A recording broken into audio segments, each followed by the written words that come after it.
अन्विता, रुक जाओ बेटा, कहाँ जा रही हो? अन्विता, मेरी बच्ची रुक जा। कहाँ जा रही है तू? अच्छा, अब हम तुझे कभी नहीं डांटेंगे, वापस आ जा। 7 साल की अन्विता सड़क पर भागती चली जा रही थी और उसके पीछे भाग रहे थे उसके माँ बाप रणविजय और मधुमती। क्या हुआ भाई साहब? अरे क्या बताएं भैया, आप तो आजकल के बच्चों को जानते हो, थोड़ा सा डांट दिया तो घर से निकलकर भाग पड़ी। वापस आजा बेटी। तभी अचानक सामने एक मंदिर आ गया और अन्विता उस मंदिर की सीढ़ियां चढ़ने लगी। अरे बेटा, उस मंदिर में मत जाना, वो रहस्यमय मंदिर है, वो बहुत खतरनाक है। नहीं बेटा, नहीं। रुक जा बेटा। लेकिन अन्विता किसी की कोई बात नहीं सुन रही थी। वो भागती हुई उस मंदिर में चली गई। रणविजय और मधुमती भी उसके पीछे जाने लगे। अरे भाई साहब, ये मंदिर सही नहीं है, वहां मत जाइए, बता रहा हूँ। जो भी हो, हमें अपनी बेटी को बचाना है। वो दोनों अंदर गए, पर अन्विता कहीं नजर नहीं आई। मंदिर में चारों तरफ अजीब सा सन्नाटा छाया हुआ था। ये अन्विता कहाँ गायब हो गई? अन्विता बाहर आ जा। अन्विता, हमारी बात मान ले, बाहर आ जा। कब तक यहाँ छुपी रहेगी?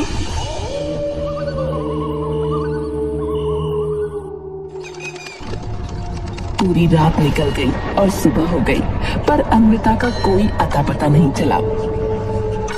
सबने कहा कि ये रहस्यमय मंदिर अन्विता को निकल गया है, क्योंकि इसका कोई और एंट्री या एग्जिट गेट नहीं है। शायद ये लोग सही कह रहे हैं। मैंने भी इस मंदिर के बारे में बहुत सुना है कि मंदिर सचमुच रहस्यमय है। हमारी अन्विता अब नहीं रही। चलिए। अन्विता को छोड़कर कैसे? मैं आपकी बात समझ रही हूँ, पर अब कोई फायदा नहीं है। रणविजय हार मानकर लौट गया।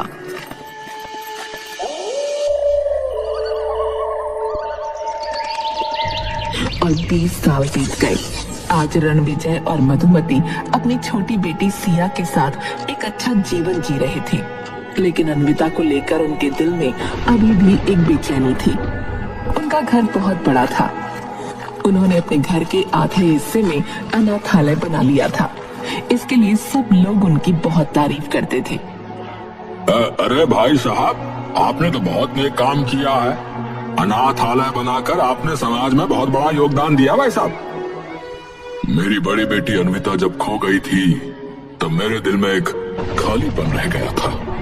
मैंने सोचा, जो मैं अपनी बेटी के लिए नहीं कर पाया, वो मैं अनाथ बच्चों के लिए करूंगा। यह अनाथालय उसी की याद में बनवाया है। ये तो बहुत अच्छी बात है भाई साहब। एक दिन रणविजय और मधुमती अपनी कार में कहीं जा रहे थे। मधुमती कुछ बोल रही थी, लेकिन रणविजय का ध्यान कहीं और ही था। रास्ते में अचानक रणविजय ने कार रोक दी। मधुमती चौंक गई और इधर उधर देखने लगी कि रणविजय ने कार क्यों रोकी है। क्या हुआ? तुमने कार क्यों रोकी? देखो, ये वही मंदिर है जहाँ अन्विता खो गई थी। हाँ, लेकिन तुम इसे भूल क्यों नहीं जाते? 20 साल गुजर चुके हैं, हमें आगे बढ़ना चाहिए।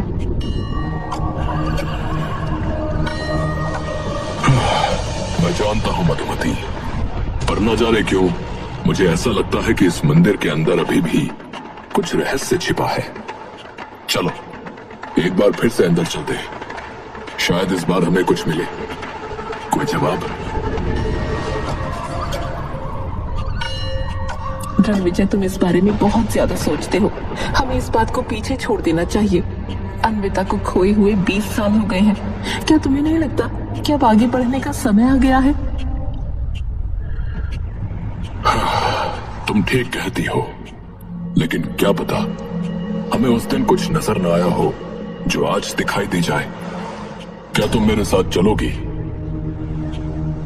ये सरासर जुनून है। प्लीज मेरी बात मानो, चलो यहाँ से। अब बस एक बार मधुमती। नहीं, अब नहीं, बहुत हो चुका। चलो यहाँ से, वरना मैं अकेले चली जाऊंगी। मजबूरन रणविजय को वापस जाना ही पड़ा।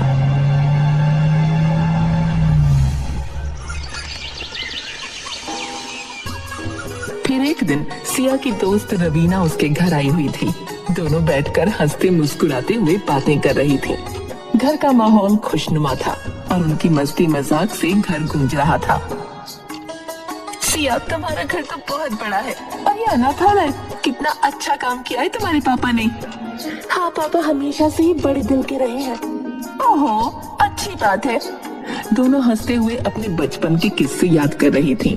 तभी रणविजय और मधुमती कमरे में आ गए।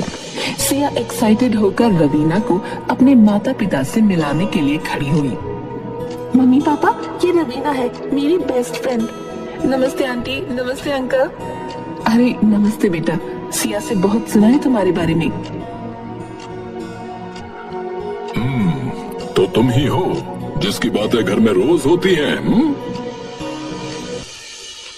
लेकिन जैसे ही रवीना ने रणविजय और मधुमती को गौर से देखा, उसके चेहरे का रंग अचानक बदल गया। उसकी हंसी गायब हो गई और एक घबराहट ने उसकी जगह ले ली।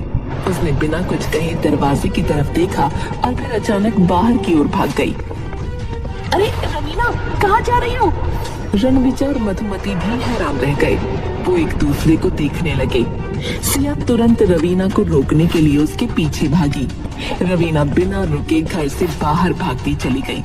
सिया भी उसके पीछे पीछे दौड़ रही थी। रवीना, रुक जाओ, क्या हुआ है? अरे क्यों भाग रही हो? कई गली मोहल्लों को पार करते हुए वो घर से काफी दूर निकल आई।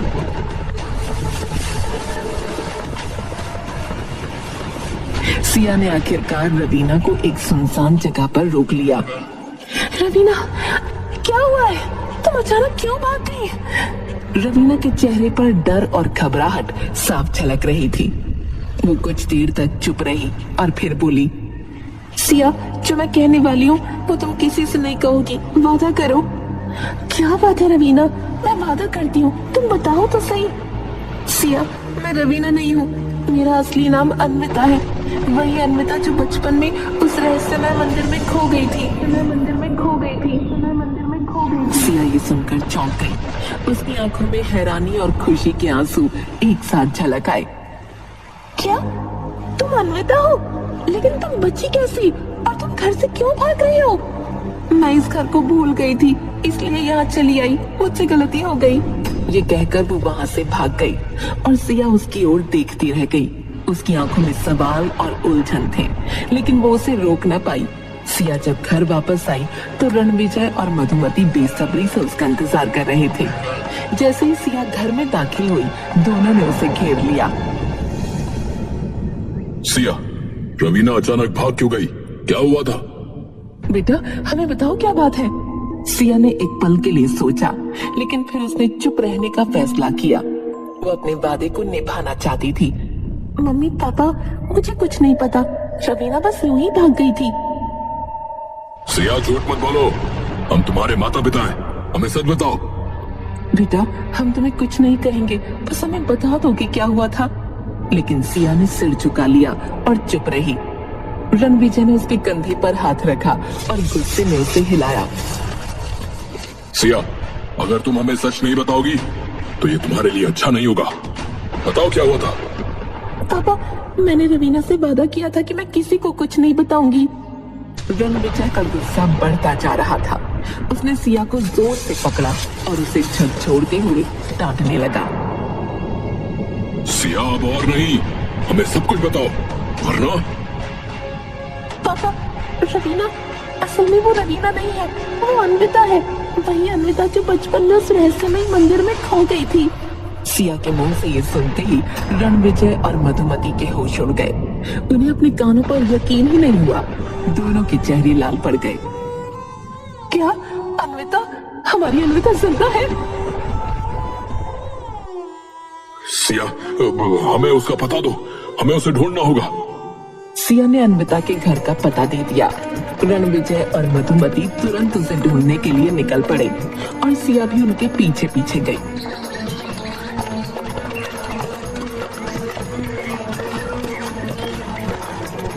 लेकिन जब वो वहां पहुंचे तो दरवाजे पर ताला लगा मिला। उन्होंने आसपास के लोगों से पूछा तो एक आदमी ने बताया, हाँ, ये पुजारी जी का घर है। वो लोग थोड़ी देर पहले ही यहाँ से निकले हैं, बैग लेकर। लगता है कहीं जाने की तैयारी कर रहे थे। ये सुनकर रणविजय और मधुमती ने जल्दबाजी में रेलवे स्टेशन की ओर दौड़ लगा दी। सिया भी उनके साथ चली गई। उन्होंने स्टेशन पर बहुत तलाश की, पर उन्हें वहां कोई नहीं मिला। इसके बाद वो बस स्टॉप की ओर चले गए। वहां पहुंचते ही उनकी नजर अन्विता पर पड़ी, जो एक पुजारी के साथ खड़ी थी। अन्विता, कहाँ जा रही हो तुम? ओह माय गॉड, ये लोग यहाँ। उन लोगों को आता देख अन्विता और पुजारी तेजी से वहां से भाग निकले।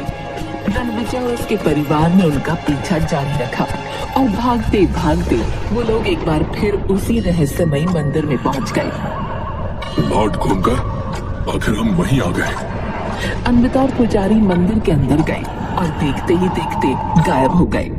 रणविजय, मधुमती और सिया भी मंदिर के अंदर पहुंचे। रणविजय अचानक जोर जोर से चिल्लाने लगा, अन्विता, बाहर आजा।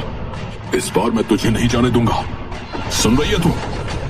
सिया अपने पिता के इस बर्ताव से हैरान रह गई। उसे समझ नहीं आ रहा था कि उसके पिता अपनी बेटी से इस तरह एक दुश्मन की तरह क्यों बोल रहे हैं। पापा, आप इस तरह क्यों बोल रहे हैं? वो तो आपकी बेटी है, फिर आप। तुम चुप करो सिया, तुम कुछ नहीं जानती। उसी समय अन्विता अचानक उनके सामने आ गई। उसके चेहरे पर अब डर नहीं था। पुजारी उसे रोकने की कोशिश कर रहा था, लेकिन वो नहीं रुकी। रुक जा मेरी बच्ची, रुक जा। नहीं, अब बहुत हो गया। मैं बहुत भागने की कोशिश कर चुकी हूँ, लेकिन अब और नहीं। अन्विता ने गहरी सांस ली और फिर सबके सामने सच्चाई बयान करने लगी। उसने बताया कि वो लोग उसके माता पिता नहीं बल्कि चाचा चाची हैं और वो बचपन में रणविजय और मधुमती से डरकर नहीं भागी थी, बल्कि इसलिए भागी थी क्योंकि ये लोग उससे जबरदस्ती उसकी प्रॉपर्टी के पेपर्स पर साइन करवाना चाहते थे। मुझे अपने माता पिता के मरने के बाद पता चला कि ये लोग मेरी प्रॉपर्टी हड़पने के लिए मुझसे दस्तखत करवाना चाहते थे। ये लोग ही मेरे माता पिता की हत्या के पीछे थे, जिसे दुनिया ने एक एक्सीडेंटल मौत समझा। और हाँ, वसीयत में लिखा था कि अगर मैं मर गई तो वो प्रॉपर्टी चैरिटी में चली जाएगी। इसलिए इन लोगों का प्लान ये था कि प्रॉपर्टी अपने नाम करवा के मुझे भी मार देना चाहते थे। जब मैं गायब हो गई तो इन्होंने मेरी प्रॉपर्टी पर अनाथालय बना दिया, जिसे दुनिया इनकी चैरिटी समझती है। वो असल में इनकी मजबूरी है। ये सुनते ही रणविजय और मधुमती के चेहरे का रंग उड़ गया। सिया के मन में भी अपने माता पिता के प्रति गुस्सा भर गया। उसने अपने माता पिता की ओर गुस्से से देखा और बोली, पापा, मम्मी, क्या ये सच है? आप लोगों ने ये क्यों किया? तू चुप रह सिया। तू इतने सालों से कहाँ गायब थी? क्या हुआ था उस दिन? जब मैं उस दिन यहाँ आई थी तो मुझे पुजारी जी मिले। उन्होंने मुझे इस मंदिर के खुफिया तहखाने में छिपा लिया।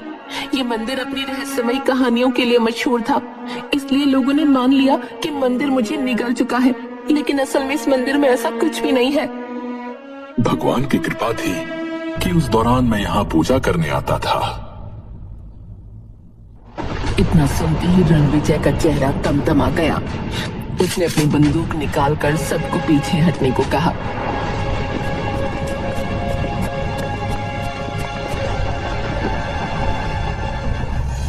मैंने इस दिन का बहुत वेट किया है, अब और नहीं। पुजारी, पीछे हट जा वरना जान से जाएगा। अब मेरी बेटी को छोड़ दो, मेरी बच्ची को छोड़ दो। रणविजय बाहर जाने की कोशिश कर ही रहा था कि तभी एक तेज हवा का झोंका आया और वो अंदर की तरफ गिर पड़ा। अन्विता भी लड़खड़ा कर एक किनारे गिर गई। उसी समय मंदिर की एक मूर्ति के हाथ से त्रिशूल अचानक बाहर निकला।